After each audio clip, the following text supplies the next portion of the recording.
Nobody cared about protection. And I've been asked several times, why it happened this way? Why didn't you develop protection means against biological weapons, but design more and more sophisticated agents? And the answer was that probably those agents, they've never been considered to be applied on the in the native country. They were explicitly designed to be applied overseas, say in different places far away from the Soviet Union. Among those characteristics you see short and predictable incubation period, predictable persistency, and convenience of use.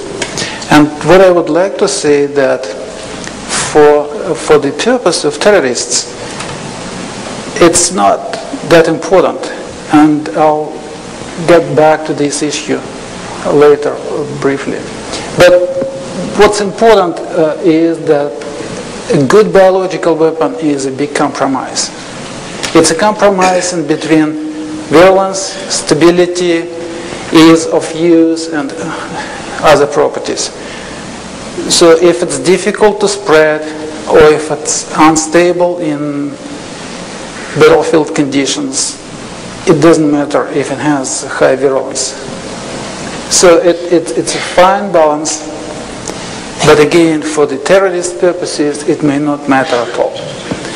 So the classical requirements for the biological weapon for military application and terrorist applications could be quite different. So the stability of formulation, sometimes it's not that important. You know, classical anthrax weapon is stable for years, and it was even a problem to destroy stockpiles of Russian anthrax, which had been produced in the amount of tons.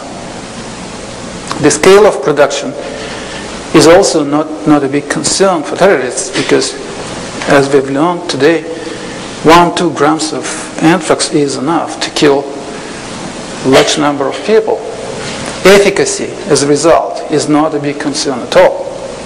So it's quite feasible that in some, basement conditions, an experienced person could produce biological agents, but it's of course uncertain whether it really had been the case. And looking back in history, we know that some cases of such type really took place. In 1915, in Washington, D.C., a German scientist successfully produced Pseudomonas malei to infect horses for European forces, and he did not infect himself. And it was, as I said, in the city, in his private house. But taking into account all requirements for good biological weapon, and again, the requirements for vaccination and so on, it still seems to be improbable that homemade biological weapons would be a big threat. I would rather say terrorist states are more important, and those could easily have enough capacity for relatively small scale production of the variety of biological weapons. Looking at the history of biological weapons, we may ask a question: what a biotechnology revolution may have in common with biological weapons? Will they always be the same anthrax, the same plague? And many people believe that new biological agents have no future. But I think it's a wrong impression. Look at the potential for genetic manipulation. It's enormous. Essentially, it's possible to design new diseases from scratch, sometimes create unusual combinations of classical agents. And since the decapability, the biotechnology revolution provided with, since they exist, I think that this possibility will be explored sooner or later. And that's essentially what the Soviet program tried to achieve, to explore an unusual possibility, to create something which nobody even thought about. So briefly, looking at traditional techniques to create biological weapons, we can conclude that they are still very valuable.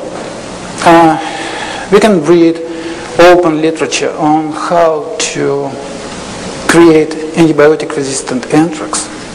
It's been published, and it's a very short paper, and it describes, like within a month, the anthrax bacteria could be several times more antibiotic resistant. So it's still a very good instrument. But one of the examples I witnessed myself is so-called Ustinov strain of Marburg. And you know that Marburg is a very dangerous disease. There's essentially no protection. And the most virulent strain had been isolated from the body of one of my colleagues who died from Marburg in Siberia around 1986. It's a very awful disease, so that even his family could not withstood visiting him before his death. But the virus isolated from his body was the most virulent compared to other strains available at that time. What can we expect from recombinant techniques? As I said, it's an enormous potential and possibility to design new kinds of diseases. Some people call them designer diseases. And what could be a recombinant engineered agent? There is no definition for these kind of things. Some people call it recombinant agent, some genetic. I prefer engineered. But it doesn't matter. What it is, it's a weapon, it's an artificial microbe created by manipulations with its DNA. And why DNA? That's very simple, because DNA encodes for everything in biology, and it could be called a mother of all molecules. And DNA is as simple as a biological text. One just needs to know how to write in this specific language, and then a new kind of biological agent could be created this way. Of course, it's a simplification. And some people doubt whether new biological agents are feasible. But it's not really a question already, because we know they are. And it's been done. But still, it's a difficult task. Look at HIV studies. For 20 years, there was some progress, but really, it wasn't enough to eradicate the disease. Soviet program existed for 25 years. In 1975, the first institution on this program had been established. And in comparison, to create a nuclear bomb took less than 5 years. So biology is enormously complicated in this case. But still, it's possible. And if we look at the nature, we see that in natural cases, we can isolate Staphylococcus, which is resistant up to 14 different antibiotics. Tuberculosis became resistant to, in many countries, to all possible antibiotics. New diseases appeared, such as HIV, herpes viruses, filoviruses, hepatitis of different kind, and even innocuous